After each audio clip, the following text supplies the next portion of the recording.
Just a quick one, guys, before we get into today's video. We have released our brand new summer drop that includes some new and exciting designs, including our Arne Slot t-shirt, European Royalty t-shirt, Trophy Wall tee and others. We've also introduced jumpers to our store. Do browse the new collection by going down into the link in the description or head into copyclothing.com. Anyway, let's get into today's video. And hello everybody, welcome back to the channel, guys. I hope you're all well. Before we do get into today's video, as always, please do smash that like button and subscribe to the channel for daily Liverpool content. Guys, as you can read there in the title, we do have some massive Liverpool transfer news for you with regards to a potential incoming and outgoing after a David Ornstien reveal. If you know David Ornstien, very reputable when it comes to sort of transfer news, and it does look like we are going to be getting an incoming very soon after his recent reveal. Not only that, guys, we'll also go through all of the latest Liverpool news from the last 24 hours. But let's start with the outgoing one first, guys, and that's Liverpool are claimed to be willing to allow Ben Doak to leave on loan following their pre-season tour, with an ideal club joining the race for his signature. Doak, a regular feature throughout the Reds tour of the United States, featuring in all three friendlies, clocking up 70 minutes on the pitch. But the young Scot is certainly in the running for his start on spot, as he competes with Mo Salah on the right flank and as many as 5 other senior players on the left.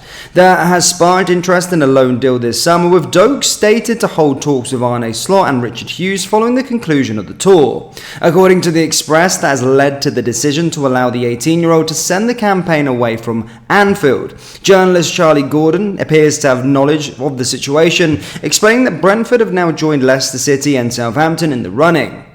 A straight loan is described as the most likely solution, though Liverpool intend to take all options into consideration, including those which involve permanent buy options. It's not out of the realms of possibility that the club would consider an eventual sell, with a price tag already set for another highly rated talent, Bobby Clark. But the hope is that Doak will simply spend the season out on loan before returning capable of challenging for a place in Slot's squad next term. The emergence of Brentford as a possible destination could be particularly attractive, given their style of play and the presence of Thomas Frank as their manager. Though Slot's appointment has led to a stylistic shift at Liverpool, there are still similarities in Frank's approach, particularly his demand for intense, high-pressing play off the ball. And with question marks over the future of Liverpool-linked Brian Mbembo, there could be a vacancy in the squad at the G-Tech Community Stadium. Kevin Shade is Brentford's other senior option on the right wing, but the 22-year-old made only 12 appearances last season due to a serious injury, and the majority of his starts have come on the left. Southampton have a shortage of right-sided attackers, but there is no guarantee Russell Martin will adopt a system that will even include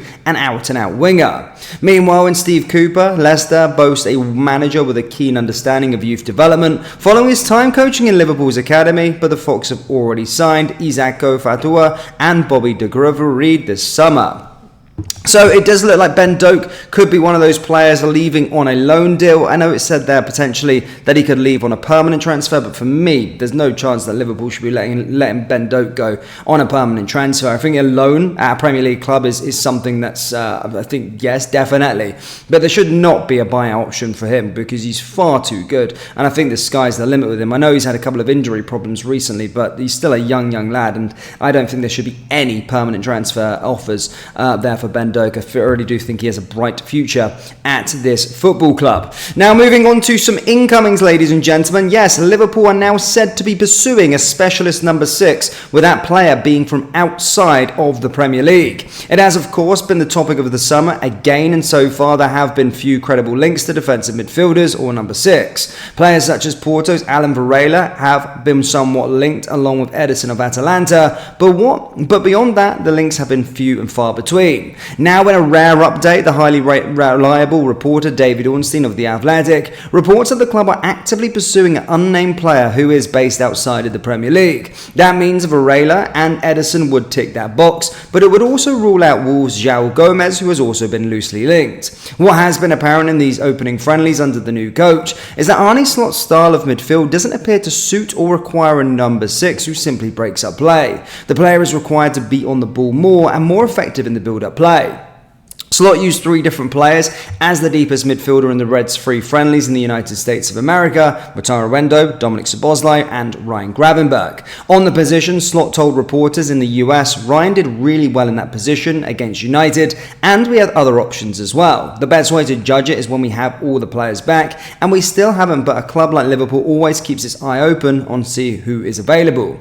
He added on signings in general, the bar is really high for new signings because we have so many good players. It's not easy to first find a player to meet those standards and then ask, is he available? Then we have to find an agreement with them, so it's not always easy to find a player who can help us, but Richard is working very, very hard on this. Let's see what he comes up with. So, ladies and gentlemen, it does seem as though we are going to start hearing some stuff within the transfer market imminently.